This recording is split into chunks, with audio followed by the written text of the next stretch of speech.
Hello everyone, student corner চ্যানেলে সকলকে স্বাগত জানাই। তোমরা যারা ষষ্ঠ শ্রেণীর দ্বিতীয় পর্যায়ক্রমিক মূল্যায়ন ইতিহাস পরীক্ষা দেবে, আজকে তোমাদের জন্য একটি নমুনা প্রশ্নপত্র নিয়ে উপস্থিত হয়েছি। যে প্রশ্নগুলি নিয়ে আলোচনা করব, এই প্রশ্নগুলি কিন্তু তোমাদের দ্বিতীয় পর্যায়ক্রমিক মূল্যায়ন পরীক্ষায় আসতে চলেছে, তাই এই প্রশ্নগুলি প্র্যাকটিস করতে থাকো। তোমাদের পরীক্ষা হবে 50 নম্বর, সময় থাকবে 1 ঘন্টা 30 মিনিট। দেখে নাও, প্রথমে আদি বৈদিক সঠিক উত্তর নির্বাচন করো 10টি। আদি বৈদিক যুগের ইতিহাস জানার প্রধান উপাদান ঋগ্বেদ।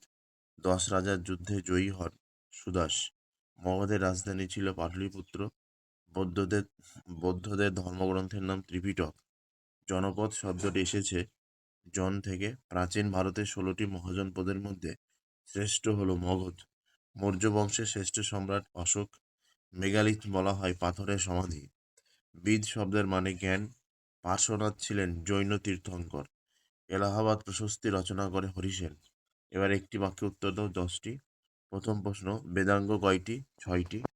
কোন বেদে জাদুমন্ত্রের সংকলন আছে? অথর্ববেদে। সংস্কৃত ভাষা কোন ভাষা পরিবারের অন্তর্গত? ইন্দো ইউরোপীয় ভাষা পরিবারের। বেদকে কেন শ্রুতি বলা হয়? বেদ শুনে শুনে মনে রাখা হতো বলে। একটি গণরাজ্যের নাম লেখো। বৃজ্জি।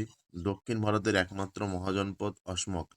মৌর্য সাম্রাজ্যকে প্রতিষ্ঠা করে চন্দ্রগুপ্ত মৌর্য। সকলোত্তর পথনাথ কাকে বলা হয়? হর্ষবর্ধন। কত সালে অশোক স্তম্ভটি জাতীয় প্রতীক হিসাবে গ্রহণ করা হয়েছে? 1950 26শে জানুয়ারি। আদি বৈদিক যুগের, বানান ভুল আছে এখানে, আদি বৈদিক হবে। আদি বৈদিক যুগের সমাজের সম্পদের মাপকাঠি ছিল গরু। মহাজনপদগুলি কবে গড়ে উঠেছিল? খ্রিস্টপূর্ব 6ষ্ঠ শতকে। জৈন ধর্মের প্রধান প্রচারককে কি বলা হতো? তীর্থঙ্কর। গৌতম বুদ্ধের প্রচারিত ধর্মের নাম? এই উত্তরটি কমেন্টে জানাবে। এবার মান 2-এর যে প্রশ্নগুলি পড়তে হবে। প্রথম প্রশ্ন, সপ্ত সিন্ধু অঞ্চল বলতে কি বোঝায়? 2 নম্বর, সভা সমিতি কি?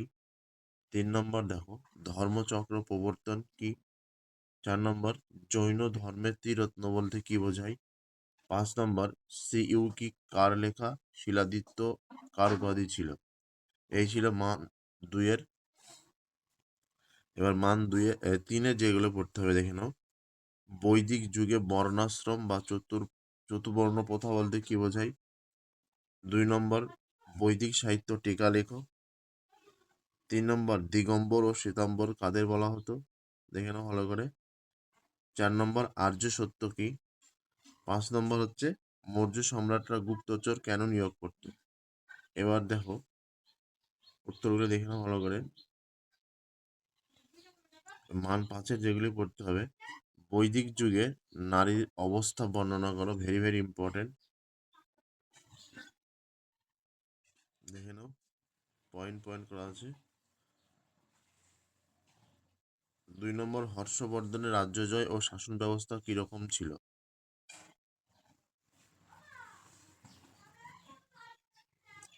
3 নম্বর হচ্ছে মৌর্য সাম্রাজ্যের পতনের কারণগুলি আলোচনা করো।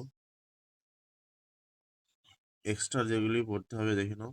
মান 1-এর, মেগালিথ কি? অটবি কথার মানে কি? দেখে নাও ভালো করে সব। এই প্রশ্নগুলি খুবই গুরুত্বপূর্ণ।